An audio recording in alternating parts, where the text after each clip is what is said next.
Sunan Kalijaga bernama asli Raden Said, putra Adipati Tuban Tumenggung Wilakita. Tumenggung Wilakita seringkali disebut Raden Sahur.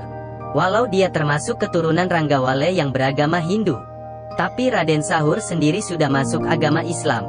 Sejak kecil, Raden Said sudah diperkenalkan kepada agama Islam oleh guru agama Kadipaten Tuban. Tetapi karena melihat keadaan sekitar, atau lingkungan yang kontradiksi dengan kehidupan rakyat jelata, maka jiwa Raden Said berontak.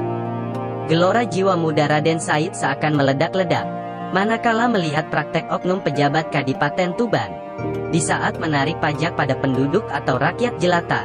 Rakyat yang pada waktu itu sudah sangat menderita dikarenakan adanya musim kemarau panjang.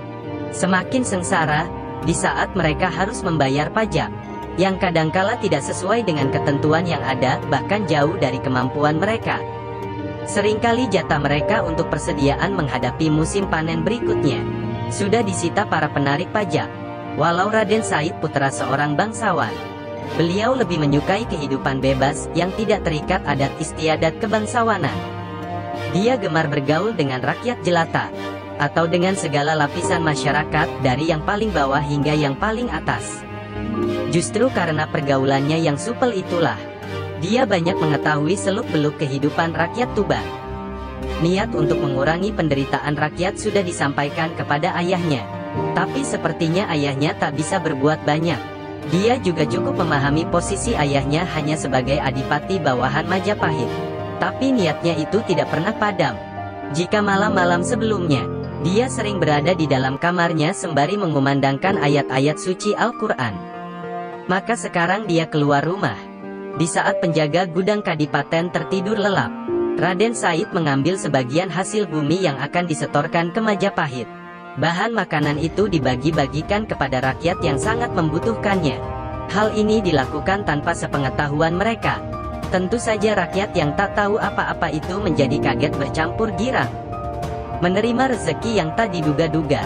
Mereka tak pernah tahu siapa yang memberikan rezeki itu, karena Raden Said melakukannya di malam hari secara sembunyi-sembunyi. Bukan hanya rakyat yang terkejut atas rezeki yang seakan turun dari langit itu.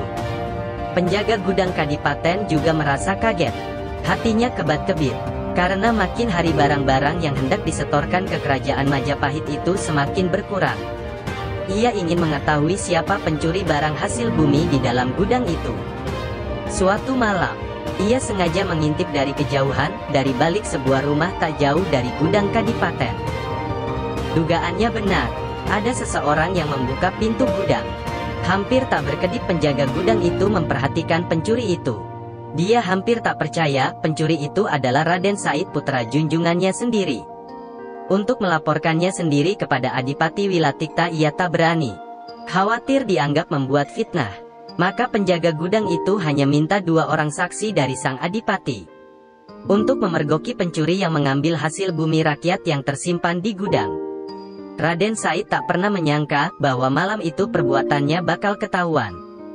Ketika ia hendak keluar dari gudang sambil membawa bahan-bahan makanan, 3 orang prajurit Kadipaten menangkapnya beserta barang bukti yang dibawanya. Raden Said dibawa ke hadapan ayahnya. Adipati Wilatikta marah melihat perbuatan anaknya itu. Raden Said tidak menjawab untuk apa dia mencuri barang-barang hasil bumi yang harusnya akan disetorkan ke Majapahit. Untuk perbuatannya itu, Raden Said harus mendapat hukuman. Karena kejahatan mencuri itu baru pertama kali dilakukannya, maka ia hanya mendapat hukuman cambuk 200 kali pada tangannya. Kemudian disekap selama beberapa hari, dan tidak diperbolehkan keluar rumah. Sesudah keluar dari hukuman, dia benar-benar keluar dari lingkungan istana. Tak pernah pulang, sehingga membuat cemas ibu dan adiknya. Apa yang dilakukan Raden Said selanjutnya? Dia mengenakan topeng khusus, berpakaian serba hitam, dan kemudian merampok harta orang-orang kaya di Kabupaten Tuban. Terutama orang kaya yang pelit dan para pejabat yang curang. Harta hasil rampokan itu diberikannya kepada fakir miskin, dan orang-orang yang menderita lainnya. Tapi ketika perbuatannya itu mencapai titik jenuh, ada saja orang yang bermaksud mencelakakannya.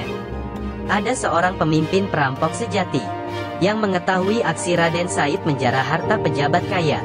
Kemudian pemimpin perampok itu mengenakan pakaian serupa dengan pakaian Raden Said. bahkan juga mengenakan topeng seperti Raden Said juga. Pada suatu malam, Raden Said baru saja menyelesaikan sholat Isya. Tiba-tiba mendengar jerit tangis para penduduk desa kampungnya, yang ternyata sedang disatroni perampok. Dia segera mendatangi tempat kejadian itu. Begitu mengetahui kedatangan Raden Said, kawanan perampok itu segera berhamburan melarikan diri. Tinggal pemimpin mereka yang sedang asik memperkosa seorang gadis cantik. Raden Said mendobrak pintu rumah si gadis yang sedang diperkosa. Di dalam sebuah kamar, dia melihat seorang berpakaian seperti dirinya, juga mengenakan topeng serupa, sedang berusaha mengenakan pakaiannya kembali. Rupanya dia sudah selesai memperkosa gadis tersebut. Raden Said berusaha menangkap perampok itu, namun pemimpin perampok itu berhasil melarikan diri. Mendadak terdengar suara kentongan dipukul bertalu-talu. Penduduk dari kampung lain berdatangan ke tempat itu. Pada saat itulah si gadis yang baru diperkosa perampok tadi menangkap dan memegang erat-erat tangan Raden Said. Raden Said jadi panik dan kebingungan. Para pemuda dari kampung lain menerobos masuk dengan senjata terhunus. Raden Said ditangkap dan dibawa ke rumah kepala desa. Kepala desa yang merasa penasaran mencoba membuka topeng di wajah Raden Said. Begitu mengetahui siapa orang di balik topeng itu, sang kepala desa menjadi terbungkam. Sama sekali tak disangkanya bahwa perampok itu adalah putra junjungannya sendiri. Gegerlah masyarakat pada saat itu. Raden Said dianggap perampok dan pemerkosa. Si gadis yang diperkosa adalah bukti dan saksi hidup atas kejadian itu. Sang kepala desa masih berusaha menutup aib junjungannya. Diam-diam, ia membawa Raden Said ke istana Kadipaten Tuban tanpa sepengetahuan orang. Tentu saja sang adipati jadi murka. Raden Said diusir dari wilayah Kadipaten Tuban. Pergi dari Kadipaten Tuban ini. Kau telah mencoreng nama baik keluargamu sendiri. Jangan kembali sebelum kau dapat menggetarkan dinding-dinding istana Kadipaten Tuban ini dengan ayat-ayat Al-Quran yang sering kau baca di malam hari. Raden Said pun pergi. Sang adipati Wilatikta sangat terpukul atas kejadian itu. Raden Said yang diharapkan dapat menggantikan kedudukannya, ternyata telah menutup kemungkinan ke arah itu. Sirna sudah segala harapan sang adipati. Hanya ada satu orang yang dapat mempercayai perbuatan Raden Said, yaitu Dewi Rasawulan. Adik Raden Said itu berjiwa luhur dan meyakini kakaknya sangat tidak mungkin melakukan perbuatan keji. Dewi Rasawulan yang sangat menyayangi kakaknya itu merasa kasihan. Tanpa sepengetahuan ayah dan ibunya, dia meninggalkan istana Kadipaten Tuban untuk mencari Raden Said untuk diajaknya pulang. Mencari guru sejati. Kemanakah Raden Said sesudah diusir dari Kadipaten Tuban? Ternyata ia mengembara tanpa tujuan pasti. Pada akhirnya dia menetap di hutan Jatiwangi. Selama bertahun-tahun ia menjadi perampok budiman. Mengapa disebut perampok budiman? Karena hasil rampokannya itu tak pernah dimakannya. Seperti dahulu, selalu diberikan kepada fakir miskin. Yang dirampoknya hanya para hartawan atau orang kaya kikir, yang tidak menyantuni rakyat jelata, dan tentu tidak pernah mau membayar zakat. Di hutan Jatiwangi, dia membuang nama aslinya. Orang menyebutnya dengan Brandal Lokajaya. Pada suatu hari, ada seorang berjubah putih lewat hutan Jatiwangi. Dari jauh Brandal Lokajaya sudah mengincarnya. Orang itu membawa tongkat yang gagangnya berkilauan. Terus diawasinya orang tua berjubah putih itu. Setelah dekat, dia hadang langkahnya. Tanpa banyak bicara lagi, direbutnya tongkat itu dari tangan lelaki berjubah putih. Karena tongkat itu diambil dengan paksa, maka orang berjubah putih itu jatuh tersungkur. Dengan susah payah orang itu bangun. Sepasang matanya mengeluarkan air, walau tak ada suara tangis dari mulutnya. Raden Said pada saat itu sedang mengamati gagang tongkat yang dipegangnya. Ternyata tongkat itu bukan terbuat dari emas, tapi gagangnya saja terbuat dari kuningan, sehingga berkilauan tertimpa cahaya matahari seperti emas. Raden Said heran melihat orang tua itu menangis. Segera diulurkannya kembali tongkat itu. "Jangan menangis, ini tongkatmu kukembalikan. Bukan tongkat ini yang kutangisi," ujar lelaki itu sembari memperlihatkan beberapa batang rumput di tangannya. "Lihatlah, aku telah berbuat dosa, berbuat kesia-siaan. Rumput ini tercabut ketika aku jatuh tersungkur tadi. Hanya beberapa lembar rumput. Kau merasa berdosa?" tanya Raden Said heran. "Ya, memang berdosa. Karena aku mencabutnya tanpa suatu keperluan. Andai kata ku cabut guna makanan ternak, itu tidak mengapa. Tapi untuk suatu kesia-siaan, benar-benar suatu dosa, jawab lelaki itu. Hati Raden Said bergetar atas jawaban yang mengandung nilai iman itu. Anak muda, sesungguhnya apa yang kau cari di hutan ini? Saya menginginkan harta. Untuk apa? Saya berikan kepada fakir miskin dan penduduk yang menderita. Sungguh mulia hatimu, sayang caramu mendapatkannya yang keliru. Orang tua, apa maksudmu? Boleh aku bertanya anak muda? Desah orang tua itu. Jika kau mencuci pakaianmu yang kotor dengan air kencing, apakah tindakanmu itu benar? Sungguh perbuatan bodoh, sahut Raden Said. Hanya menambah kotor dan bau pakaian saja. Lelaki itu tersenyum, demikianlah amal yang kau lakukan. Kau bersedekah dengan barang yang didapat secara haram atau mencuri itu. Sama halnya dengan mencuci pakaian dengan air kencing. Raden Said tercekat. Lelaki itu melanjutkan ucapannya. Allah itu adalah zat yang baik, hanya menerima amal dari barang yang baik atau halal. Raden Said makin tercengang mendengar keterangan itu. Rasa malu mulai menghujam lubuk hatinya. Betapa keliru perbuatannya selama ini. Dipandangnya sekali lagi wajah lelaki tua itu. Agung dan berwibawa namun mencerminkan pribadi yang welas asih.